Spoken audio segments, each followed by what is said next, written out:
বাসায় আসার পর টুকিটাকি শপিং করতে কোথায় চলে গিয়েছিলাম সবকিছু নিয়েই থাকছে আজকের ছোট্ট একটি ব্লগ। হ্যালো, আসসালামু আলাইকুম everyone, welcome to my daily blog. আপনারা কিন্তু সকালবেলা এখন থেকে এই ভিউটাই দেখবেন।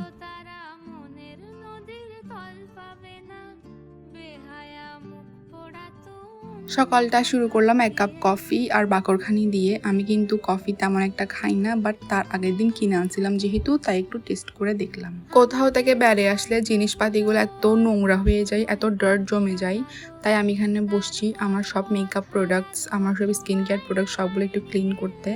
এই ঝুড়িটাতে আমি সব কিছু রাখি, তাই এখানের মধ্যে সুন্দর করে গুছায় রাখতেছিলাম আর কি।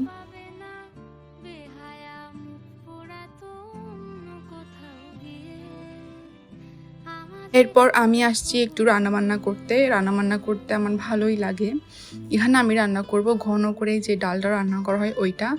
আমার দোনোটাই পছন্দ, ঘন ডালও পছন্দ আবার পাতলা ডালও পছন্দ, কিন্তু আমি খাই যে উপরের পানিটা। এরপর আম্মু আর আমি চলে আসলাম বালিয়ারকিডে। অনেকদিন হয়েছে, প্রায় 1 মাস বালিয়ারকিডে আসি না, যেহেতু বাড়িতেই ছিলাম, তাই মিস করতেছিলাম আসলে।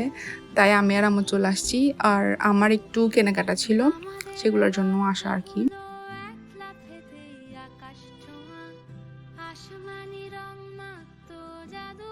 আমার একটা সাদা প্যান্ট লাগতো, তাই এই টুকিটাকি.com19 থেকে আমি ওটা পারচেস করছি।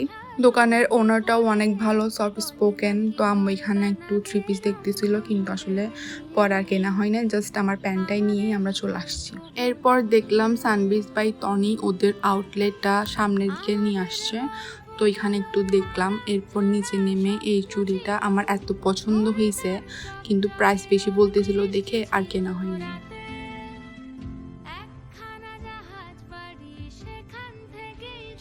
আমার একটা মগ আর একটা প্লেট লাগতো, এই মগটা আমি কিনছি ওই দোকান থেকে, বাট দোকানে আসলে প্লেট ছিল না দেখে আমি চলে আসছি বেস্ট বাইয়ে। যখনই যাই এই কর্নারটাতে দাঁড়ায় থাকি, আমি দাঁড়ায় দেখি আমি কোনটা খাবো।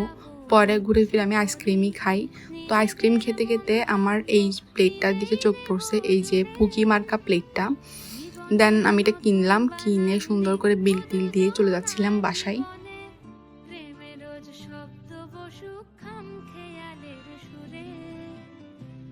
বাসায় যাওয়ার পর বসলাম ডিনার করতে। আজকে যেহেতু নতুন প্লেট, তাই সুন্দর করে সাজাইলাম অ্যান্ড কাঁচামরিচ নিয়ে বসছি ডিনার করতে। ফার্স্টে আমি নিয়ে নিয়েছিলাম তরকারি। আমি সবসময় ফার্স্টে তরকারি দিয়ে খাই, এরপর হচ্ছে মাংস বা ফয়েদ্দে যেটা থাকে আর কি, সেটা দিয়ে খাই। আপনারা যাদের মুখে একদমই রুচি নাই, তারা কিন্তু কাঁচামরিচ দিয়ে ভাত খেয়ে দেখবেন, রুচি অটোমেটিক চলে আসছে। আজকের ব্লগটা কিন্তু এতটুকুই, দেখা হবে নেক্সট ব্লগটা কিন্তু অনেক ইন্টারেস্টিং হবে, তাই দেখতে একদমই ভুলবেন না। Thank you so much everyone for watching.